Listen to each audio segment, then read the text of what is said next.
Hello दोस्तों, नमस्कार। स्वागत है आपका। इस वीडियो में हम देखेंगे विजन आईएएस की टेस्ट सीरीज से 10 क्वेश्चन।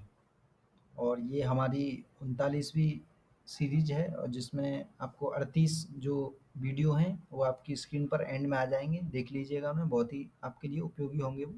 काफ़ी बेसिक क्वेश्चन है, करंट से भी जुड़ के क्वेश्चन है, और मुझे लगता है इससे बहुत ही ज़्यादा आपको फ़ायदा होगा। और जिन्होंने अब तक सब्सक्राइब नहीं किया, सब्सक्राइब कर लें। तो चलिए आइए स्टार्ट करते हैं।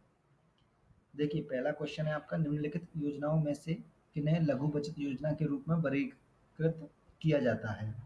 तो ऑप्शन स्टेटमेंट है आपके, लोक भविष्य निधि, डाकघर मासिक आय योजना, डाकघर सावधि जमा योजना, वरिष्ठ नागरिक बचत योजना, सुकन्या समृद्धि योजना, किसान विकास पत्र। ये आपको एक तरह से इंफॉर्मेशन प्रोवाइड कराने के लिए दिया गया है यहाँ पर, और इसके जो आंसर हैं वो सारे ही हैं, यानी डी आंसर है। तो इसको ध्यान में रखें, लघु बचत योजना के रूप में इन छह के छह जो दिए गए हैं इनको वर्गीकृत किया गया है। नेक्स्ट देख लेते हैं। देखिए, नेक्स्ट क्वेश्चन है आपका, जलवायु परिवर्तन के संदर्भ में भू इंजीनियरिंग शब्द का सबसे उपयुक्त अर्थ क्या है?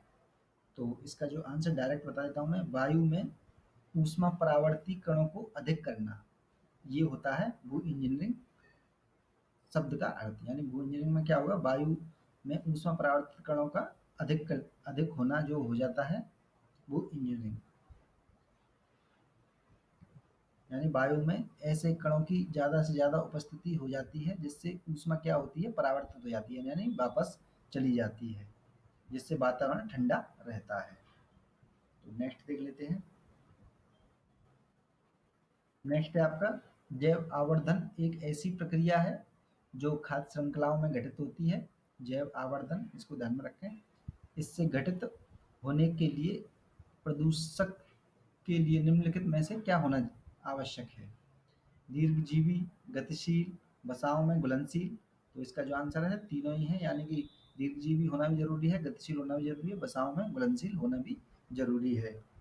नेक्स्ट देख लेते हैं। बस केवल आप ध्यान में रखें थोड़ा सा इन्हें, जैव आवर्धन को।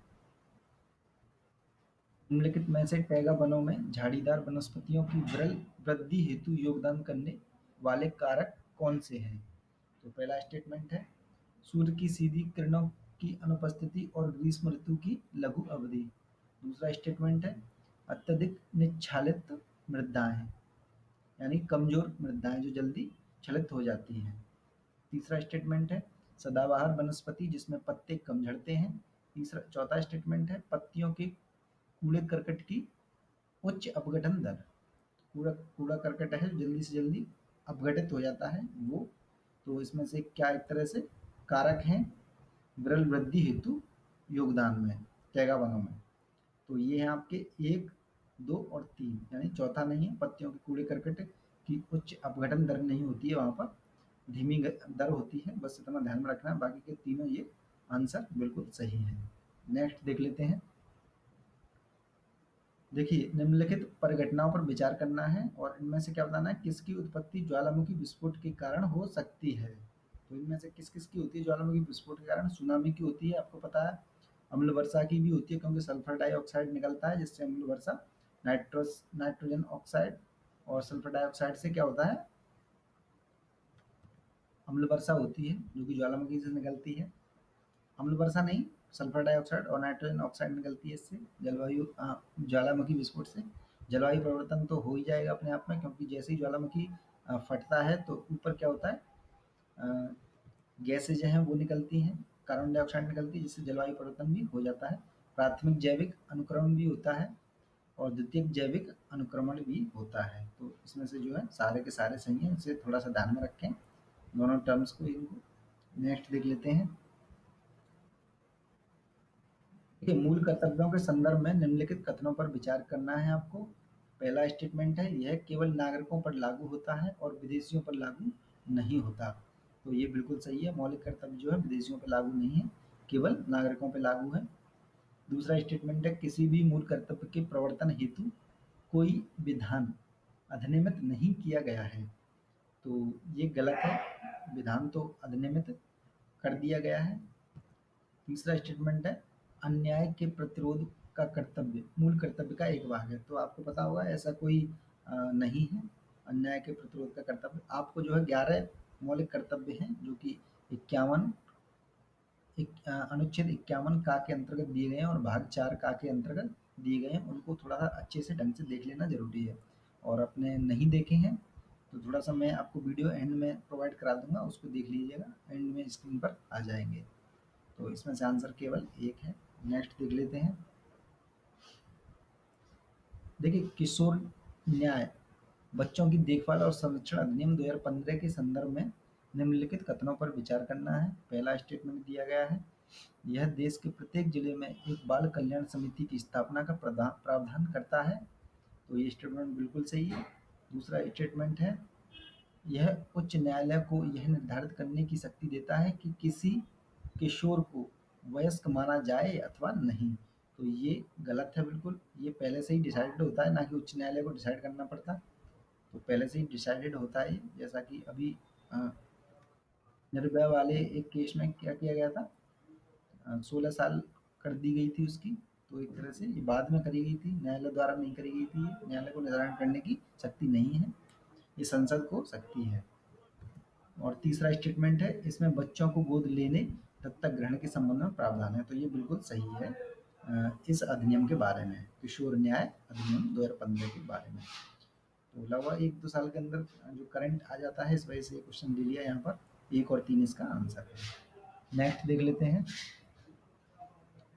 देखिए, नेक्स्ट है आपका ऋण पुनर्संरचना हेतु रणनीतिक ऋण पुनर्संरचना योजना के संबंध में निम्नलिखित कथनों पर विचार कीजिए। पहला स्टेटमेंट है, इस योजना में ऋण के एक अंश को इक्विटी यानी शेयर में परिवर्तित किया जाता है। तो ये बिल्कुल सही है। इक्विटी को क्या होता है, इक्विटी शेयर में परिवर्तित कर दिया जाता है ऋण के एक अंश को।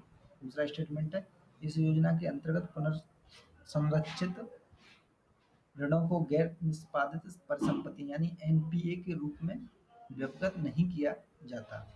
ये भी सही है, ये एनपीए के रूप में नहीं होता है, ये ध्यान रखना है। एनपीए तो आपको पता है कि जो लोग ऋण लेते हैं लेकिन वापस नहीं करते 3 महीने तक, तो वो होता है एक तरह से गैर निष्पादित परिसंपत्ति है। तो ये ध्यान रखना है। पहला और दूसरा इसमें दोनों सही है। नेक्स्ट देख लेते हैं, मुगल महल परिसरों की एक लोकप्रिय विशेषता नक्कार खाना क्या था। नक्कार खाना पर थोड़ा सा ध्यान में रखें। नक्कार खाना था नगाड़े रखने का एक स्थान था ये, जहाँ से धार्मिक अनुष्ठानिक संगीत बजाया जाता था। इसे ध्यान में रखें, नक्कार खाना। ऐसे अक्सर क्वेश्चन यूपीएससी पूछ लेती है। तो नेक्स्ट देख लेते हैं, निम्नलिखित कथनों पर विचार करना है, उपयुक्त में से कौन सा सही नहीं है, कीवर्ड पर ध्यान देना है, कौन सा सही नहीं है ये बताना है। तो पहला स्टेटमेंट है, किसी नाभिकीय रिएक्टर तथा किसी नाभिकीय बम के बीच का अंतर उत्पन्न करने वाले इलेक्ट्रॉनों की वृद्धि दर में निहित है। ये गलत है। आपको पता है नाभिकीय बम जो होता है वो नाभिकीय विखंडन पर कार्य करता है, और रिएक्टर जो है संलयन पर कार्य करता है। तो ये अंतर होता है, ना कि इलेक्ट्रॉनों की वृद्धि दर में निहित होता है। दूसरा स्टेटमेंट है, किसी हाइड्रोजन बम तथा सूर्य में ऊर्जा उत्पादन में निहित सिद्धांत एक होता है।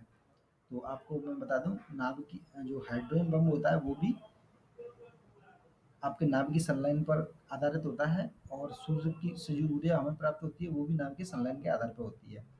और जो परमाणु बम होता है वो आपका नाभिकीय विखंडन पर कार्य करता है। ये ध्यान में रखना। नाभिकीय रिएक्टर भी विखंडन पर कार्य करता है। तो ये थोड़ा सा ध्यान में रखना है आपको। तो ये आपका सही नहीं पूछा था, इस वजह से ये पहला आंसर हो जाता है। तो दोस्तों, ये आज के लिए बस इतना ही इस वीडियो में। और जिन्होंने पुराने वीडियो नहीं देखे हैं वो एग्ज़ाम मेड जी, जैसा कि आपके सामने लिखा है एग्ज़ाम मेड जी, सर्च कर लें, और वहाँ पर आपको जो चैनल मिलेगा उस पर जाके काफ़ी सारे वीडियो दिए गए हैं, आईएएस की तैयारी कैसे करनी है। और ये टेस्ट सीरीज वगैरह भी, ये 38 टेस्ट सीरीज आपको मिल जाएंगी, 10-10 क्वेश्चनों की, 10-12, 13-13 क्वेश्चनों की। इससे आपके काफ़ी सारे क्वेश्चन ऐसे होंगे जो बेसिक होंगे, वो आपके कवर हो जाएंगे उससे। और जिन्होंने पुराने वीडियो नहीं देखे हैं देख लें, और इस वीडियो को लाइक करना बिल्कुल ना भूलें, क्योंकि लाइक करने से ही ज़्यादा से ज़्यादा लोगों को दिखाया जाता है, जिससे ज़्यादा से ज़्यादा लोग फ़ायदा हो सके। तो दोस्तों, देखते रहें एग्जाम मेडी जी। धन्यवाद।